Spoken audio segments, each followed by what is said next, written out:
Welcome back dito sa channel natin. Andito tayo ngayon sa may LRT Redemptory Station. Mag-update tayo sa mga latest na projects na ginagawa dito sa may Asiana City.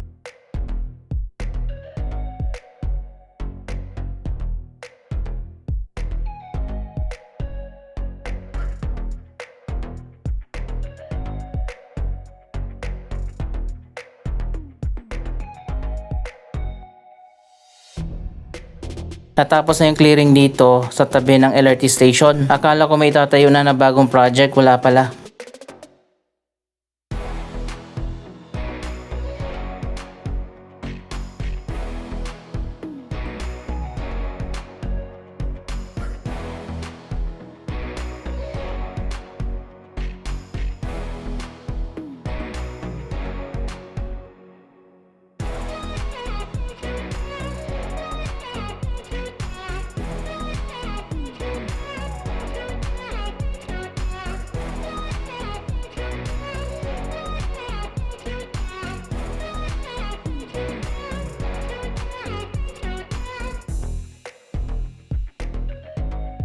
Ano na nga ba ang mga bagong projects na itatayo dito sa may Asiana?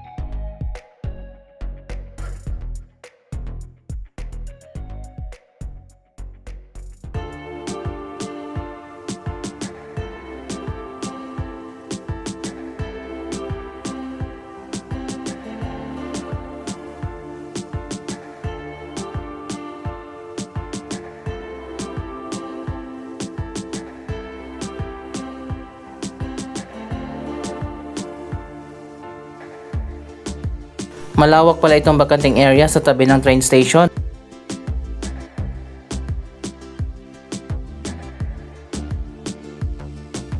Pagkababa mo lang ng LRT, may sakayan na dito ng Asiana City Loop, yung bagong shuttle na umiikot dito sa Asiana City.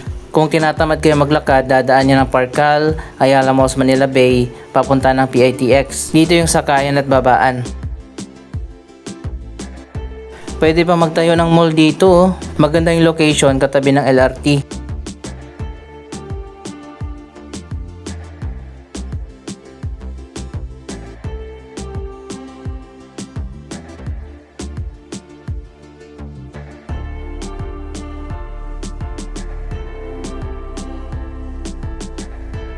Isa sa pinakaunang project na itinayo dito sa Asiana City, ang SNR, isa sa mga nauna na dito. Tapos na pala yung widening ng sidewalk. Ayan, sobrang lawak na.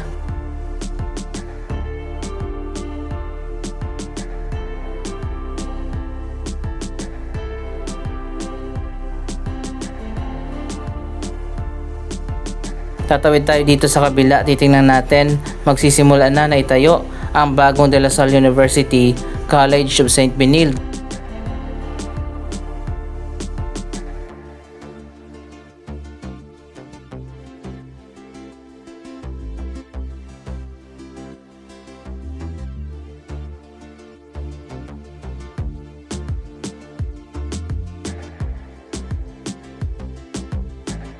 So ayun guys, dito lang yung location. Malapit lang din siya sa may LRT.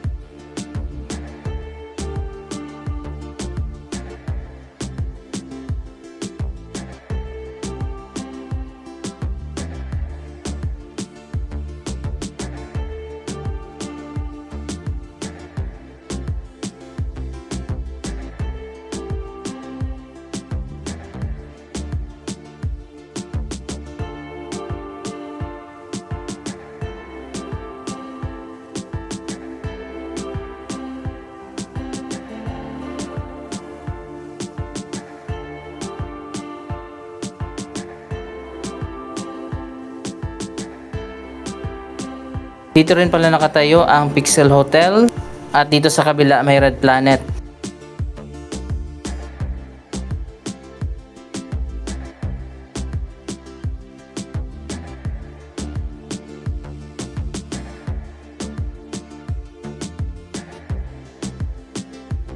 So ayun guys, ito na, nakabakod na itong area. Natatayuan ng bagong St. Benilde.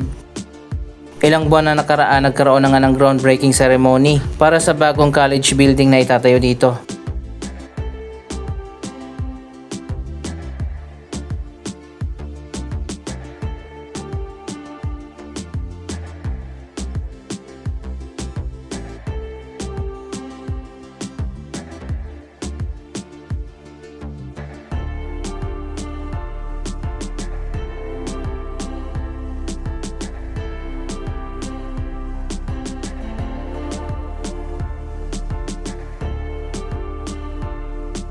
Dapat dito magkaroon ng tawiran papunta dyan sa may Parkal.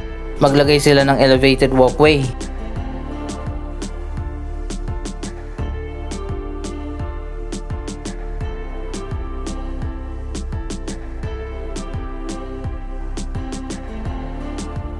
Andito na tayo sa kabila. Tingnan natin ang mga latest na ganap dito sa Parkal.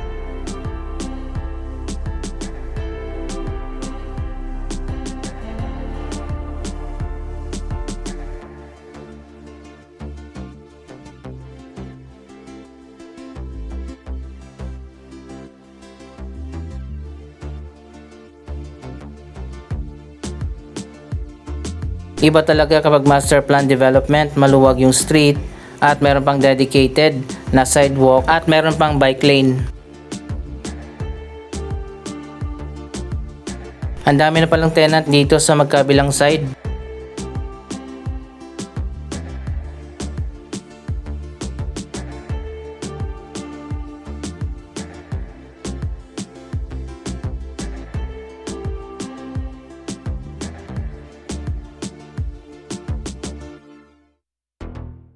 Mga bagong store, shop, restaurant, mga cafe at meron pa mga bank.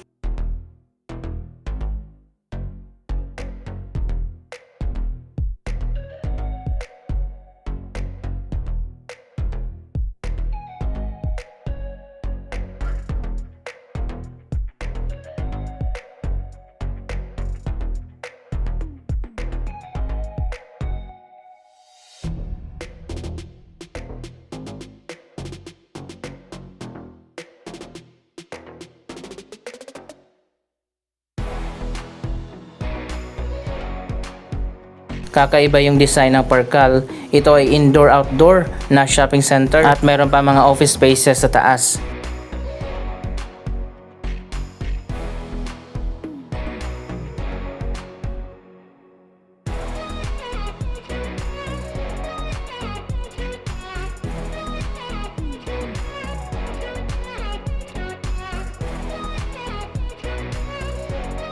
Ayan, fully occupied na pala mula dito sa baba hanggang sa second floor. Pati na yung mga office spaces dyan, occupied na rin sa taas. Dyan yung US Embassy at dito naman sa kabila yung CCF Church.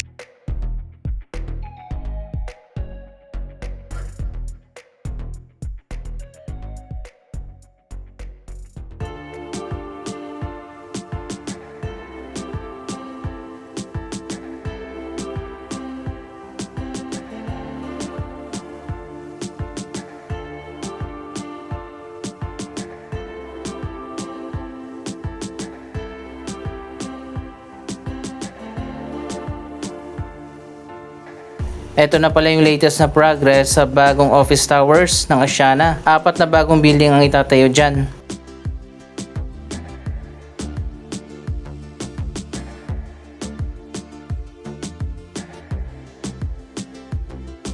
Samantala tapos na yung 4 na bagong residential condominium. Yan ang Mid-Park Towers.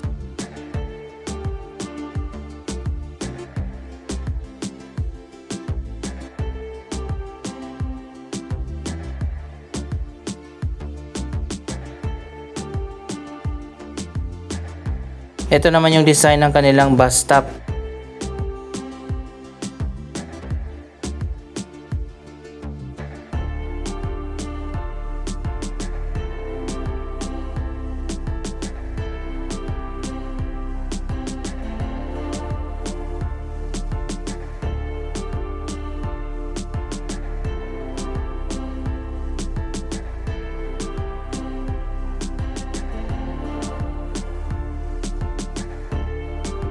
Dito naman sa gitna, marami na nag-open dito ng mga high-end restaurant, cafe, bistro at meron pa mga bar.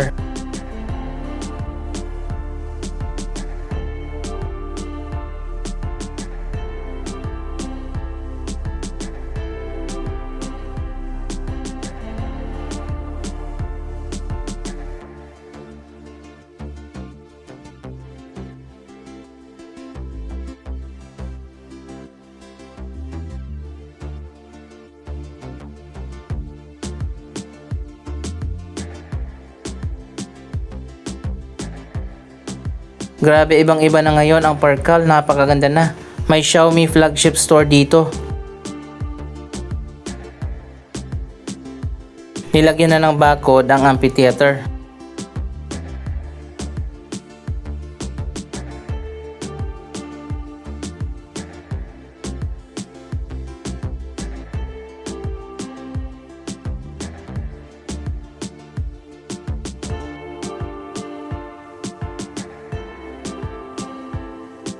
Meron ditong MC Home Depot at marami pa mga restaurant dito sa taas at baba. Marami pa mga stores dyan sa taas.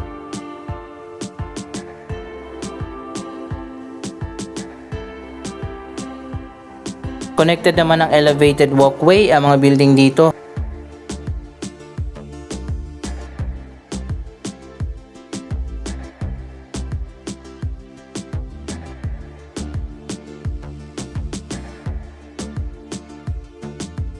Dalawang sports facility naman ang makikita natin dito sa likod.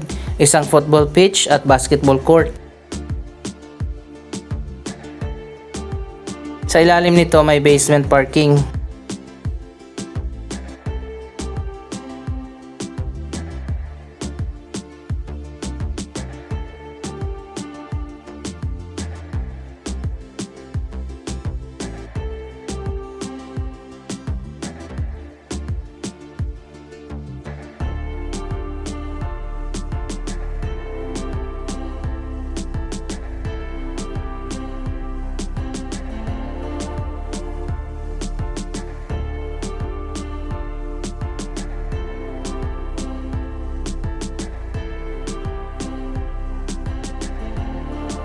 Tapos na at nagbukas na nga ang bagong Landers Superstore. Ito pala yung likod ng Landers, nakaharap siya sa Manila Bay.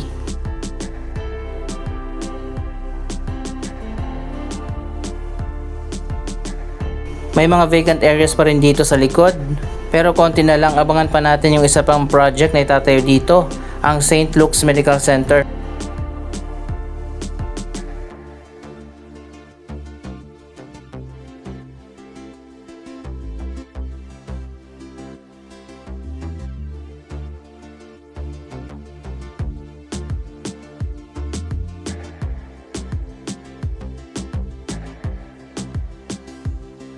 Yung bagong office towers pala dito ay magkakaroon din ng elevated walkway na i-connect dito sa Parkal.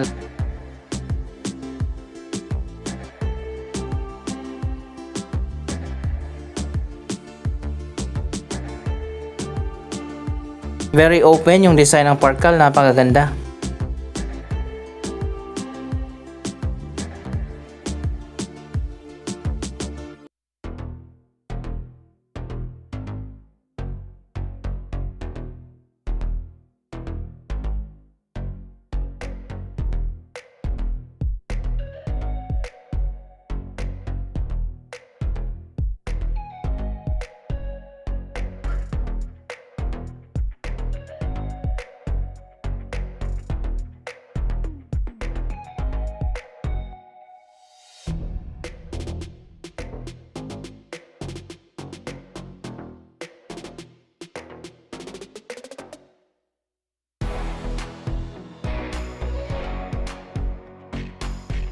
Kung dyan kayo titira sa may Mid-Park Condominium, napaka-livable ng area na to. Meron ding supermarket at napakarami mga restaurant.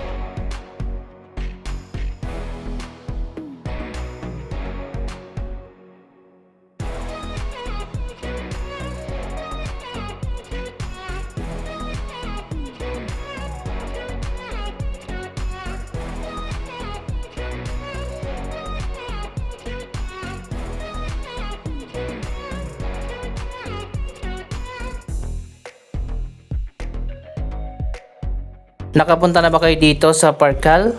Paano mag-commute? Sumakay lang kayo ng bus na papunta ng PITX at dito kayo mismo bababa sa harap. Anong masasabi nyo sa proyektong ito?